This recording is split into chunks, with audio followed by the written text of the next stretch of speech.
Hi again then guys, and welcome to episode 44 of Weekend Warriors, the review series for GranTurismo's very broad category of sports cars, and that can cover anything from modern muscle coupes to 2+2 coupes in a more regular sense. You've got some upmarket coupes, stuff like Aston Martins potentially, or even the Mercedes CL or CLK. Then you've got more conventional ideas of a sports car, Mercedes SL, Honda S2000, that kind of thing. And then at the lower end of the spectrum, you've got some which are a bit more affordable. Stuff like the Mazda MX-5 or the Fiat Barchetta. Those cars which are designed to have the fun factor, but without the ridiculous price and running costs. And they're great at what they do. This particular car, though, kind of nestles between the two extremes. It's certainly not a small, lightweight, low-budget sports car, but at the same time it doesn't have anywhere near the price or, indeed, the luxury of, say, a Merc or an Aston or a Jag, that kind of thing. And it's not designed to. That's not a failure, it's just not what it's purposed for. And the car is the Monaro.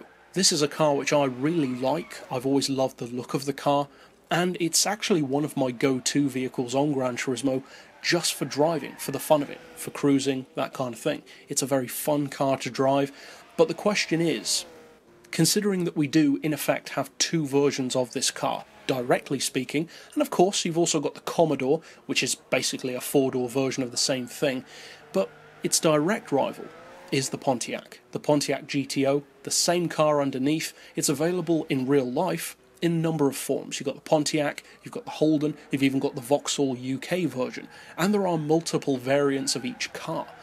On the game, we have the Australian version, the CV8 Holden Monaro. Now, we have already covered in this series, in fact, the Pontiac version, which, as I mentioned in that episode, has a huge amount more power than this car. 912 horsepower compared to this car's 768, despite the fact that they are both using what should have been, even on the game, the exact same 5.7 litre supercharged LS engine. Essentially a Corvette engine. So why does the Pontiac have so much more power? Well, to be honest, I don't know, but what's even stranger than that is the fact that the Pontiac isn't really any quicker than the Monaro. Both cars do around the high 250s, maybe pushing 260 if you tune it right, maybe even more. I do personally believe that the Pontiac has, of the two, more untapped potential, given just how much sheer power it has, but the fact that it's not really any quicker than this car is very strange. Well over 900 horsepower compared to less than 800. That's a huge deficit between the two. But you do also need to remember that, although, yes, I did highlight the fact that the Pontiac has far more power, and that's a true statement, don't underestimate the Monaro, because the Monaro is not exactly underpowered. Saying that this is the lesser powered of the two is kind of like saying a McLaren F1 has less power than a Veyron. It's a fact, but it's certainly not a slow car in comparison. Likewise with the Monaro, 768 horsepower and 734 pound-feet of torque is nothing to be ashamed of. That is supercar territory. That's more power than an Aston Martin 177 has, straight out of the box, and that's a 1.3 million credit car. So you're talking serious numbers on this vehicle. Now, when you factor in the fact that it weighs 1,332 kilos, which is heavier than some, but definitely not ridiculously heavy for a reasonably large LS engine 2+2 coupe, of a decent size with a decent spec, that's a pretty good weight to be working with. And even though the horsepower per tonne isn't necessarily as impressive as some other cars that we talk about at 577, that's not bad. That's not bad at all, especially for a heavier vehicle.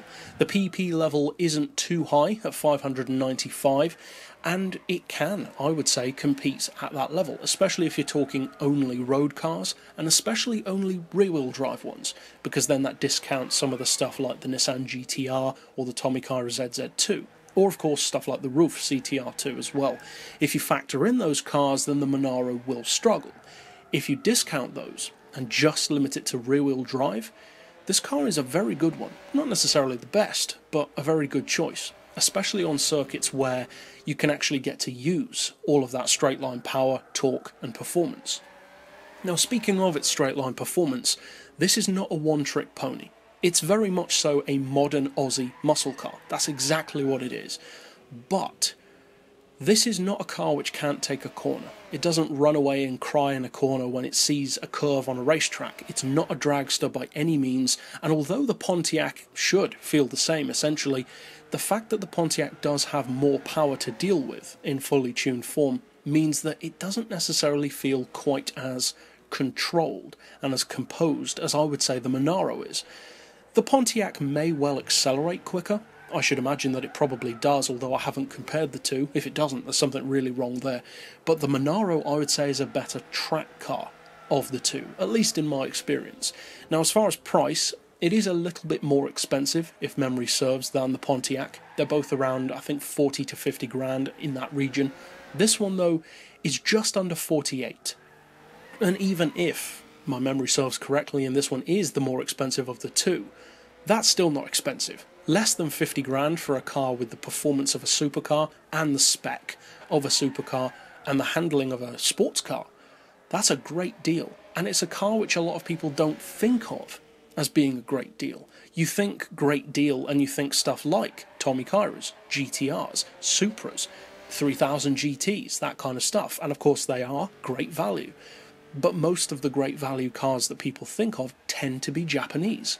And that's not the only country that gives great value. This car offers huge numbers for a dirt cheap price. So although it's not necessarily a vehicle which is going to dominate every situation, it definitely has its uses. It's a great drifter, a decent enough drag car, and a surprisingly good circuit racer considering how much power it has for its PP level. So I definitely recommend checking out the Monaro, maybe even more than the Pontiac version. But that's it overall for this pick. I'll see you guys next time, and as always, thanks for watching.